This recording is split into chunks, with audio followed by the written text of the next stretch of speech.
Over the past few years, I have launched and scaled 5 multi-million-pound online businesses, but in the first 2 years, I failed miserably, and I realize now it's because I was making 7 massive mistakes. And it wasn't until I identified what they were and stopped doing them that I started to see some crazy results in my business. I'm going to share with you what those 7 things are right now. The first big mistake was what I call funnel hopping. It's this idea that when we launch our business, we try to find a sales funnel that is going to be right for our business. A sales funnel being a series of pages that leads interested potential clients to becoming a client. Every business, every product on the planet needs a sales funnel, and there's loads of options to choose from. And so what ends up happening is you hear about one nice shiny funnel strategy. It sounds like the one that's going to make you a millionaire. And so you buy a course on it, you download some templates, you start building that funnel, you launch it out onto the internet, and guess what? No results, no traffic, no conversions, no clients. And rather than self-reflecting, what could you have done better when building and launching that funnel, rather than trying to understand the data, rather than trying to tweak and optimize the areas of that sales funnel that seem to not be working on that first launch, instead, you discount the funnel and you hop to another one.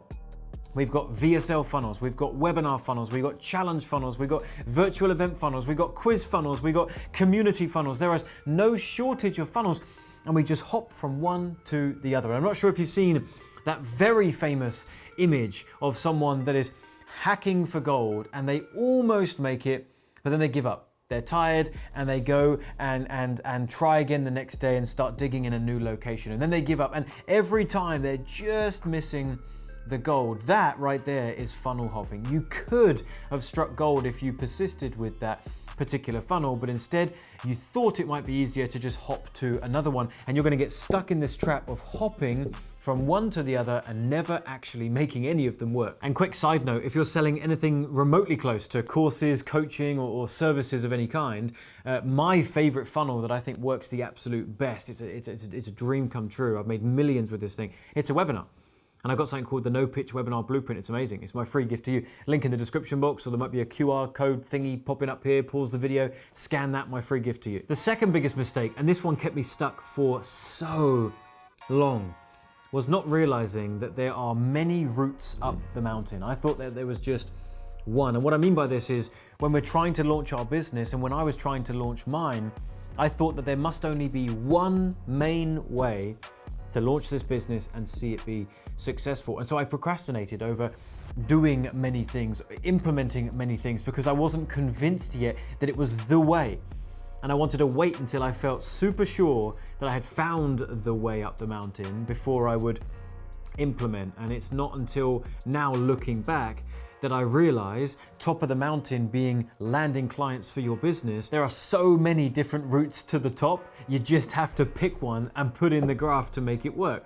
A bit like the funnel hopping example I just gave you. There are so many different types of funnels, and although I prefer webinars because they've done really, really well for me, I'm under no misillusion that many other funnels will work and can work as well. So the idea is not hop from one to the other. The idea is pick one, find a path, and even if it's treacherous at the beginning and it's difficult at the beginning, you're still going up the mountain. So continue to learn and add to your tool set the things needed to carve that path and get to the top. Third biggest mistake is I was really, really slow to implement, and I was not counting the cost. I didn't even understand that there was a cost to my inaction.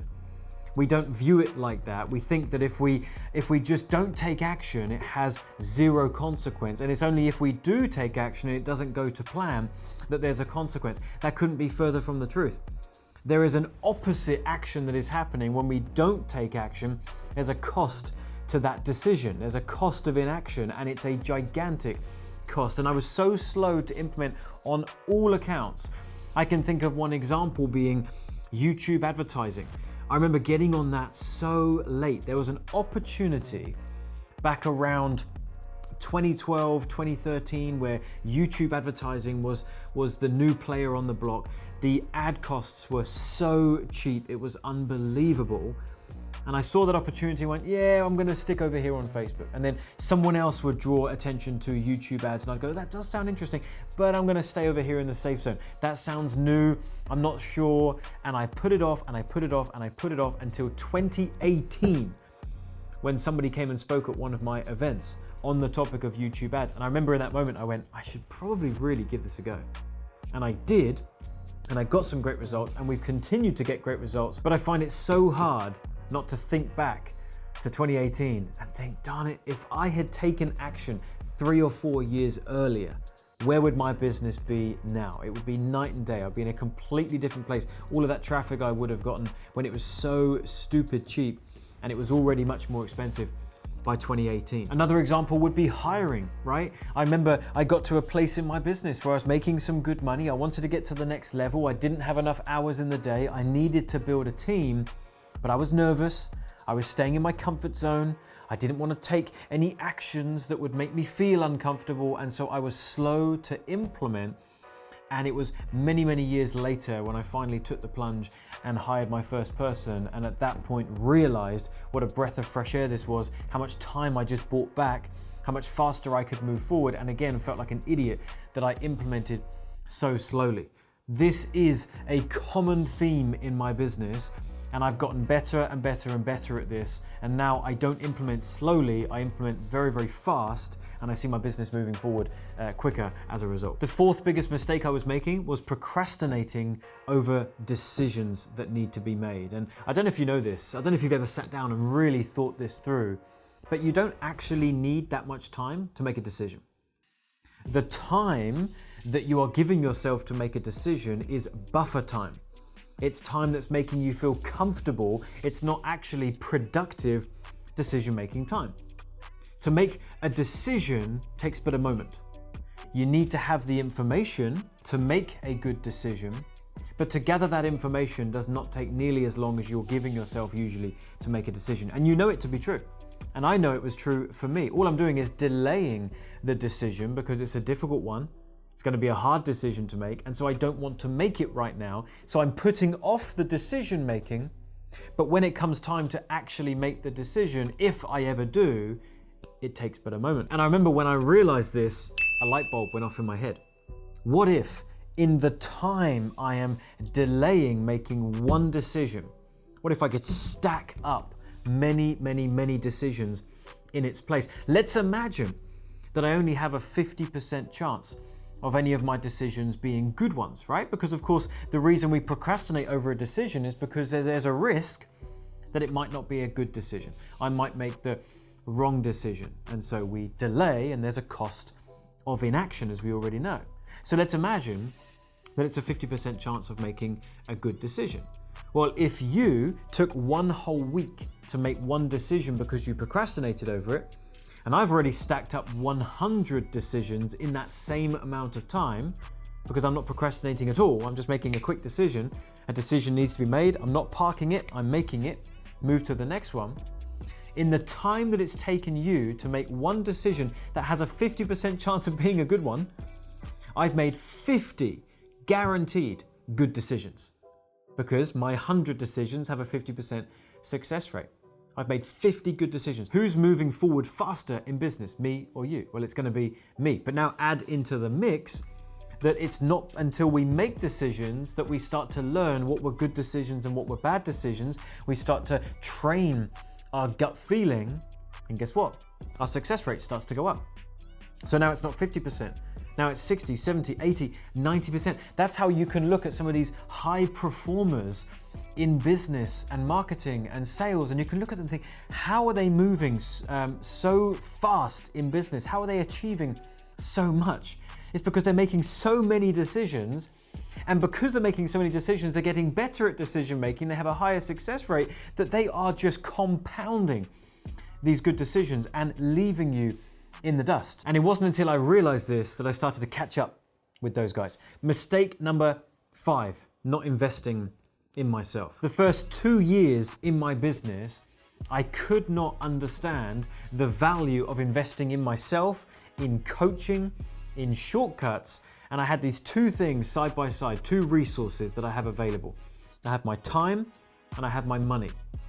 And every time there was an opportunity to invest in myself, my knowledge, coaching, or shortcuts, I would say, but I want that money. I want to hoard that money. So I would hold it back, and instead I would invest in my time. I could pay this person over here. I could pay this coach who's been there, done that, could give me some shortcuts. Yeah, but I could also save that money.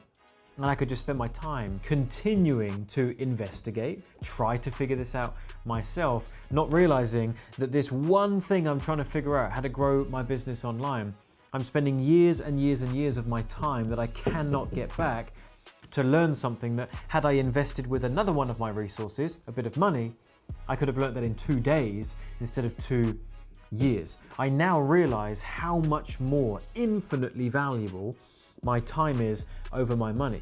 Money can come back round again. In fact, in the early years of business, you should probably get used to just taking risk. You're going to win some, you're going to lose some. Just like decision making, your success rate will go up. But even if you lose, money can come back round again. Time cannot, unless you've invented a time machine, but I haven't figured that out yet. So time's not going to come back round. So this is the more precious asset that you would protect. And by doing this, I make the decision every time that I have a problem that needs a solution. I figure it out in 2 days by investing my money instead of 2 years by investing my time. And again, that stacks up. What I'm learning in 8 years, I can learn in 8 days. And again, that's how I'm able to move forward in business so much faster. Mistake number 6 is making emotional-driven decisions instead of data-driven decisions. In the beginning of business, you're launching your products, you're building sales funnels, you're trying to be on social media and trying to do all the things that you're supposed to do to grow your business. And oftentimes we're so sure that something should work that we continue forcing a round peg into a square hole. It simply doesn't fit, but we're so convinced because we're emotionally attached to the outcome that it must fit. So we're going to keep going, we're going to keep trying. Instead of making a data-driven decision and saying the numbers are telling me this is not working. The numbers are telling me this is not a good idea. And an example of this would be running some paid advertisements, right? You drive some traffic on Facebook or YouTube, you send that traffic into your sales funnel, and the numbers are telling you that this is not working. You're paying too much for your traffic, not enough people are clicking on your ad, and of the people that are clicking, very few of them are opting in to your funnel. So you're spending hundreds of dollars and you're making nothing back in return. Now you've got 2 ways to react to this information. You can either do the correct thing and say, the data is telling me that that video ad that I recorded is not working. The audience don't like it. I must have not done a good job on that video. And the people that are coming through are clearly not connecting to my landing page. And so maybe something's off on that landing page. I should probably rethink it. The incorrect way to view this scenario is to say, the data is seeming to point to the fact that this isn't working, but that can't be right. It can't be right because I put so much effort and energy into that video. In fact, I paid a video production company $1,000 to put that video together for me. So it must be good. And I can't just turn it off because I spent all that money.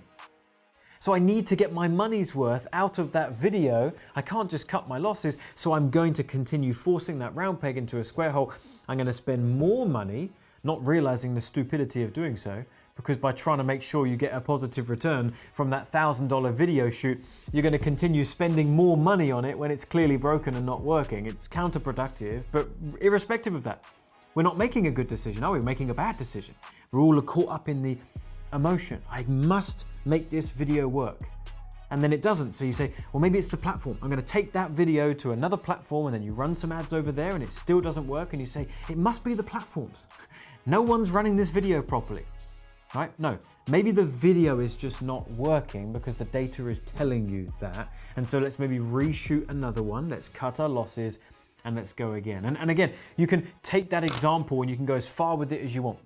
In every area of your online marketing, there will be data. And that data is a clue. And that clue is a window into what's working and what's not. And you need to make sure you got your eyes on the right stuff. And big mistake number 7 is having no accountability. I look back on my first 2 years in business when I was seeing no success, making no money. And do you know what else I also had nothing of? Accountability. Nothing whatsoever.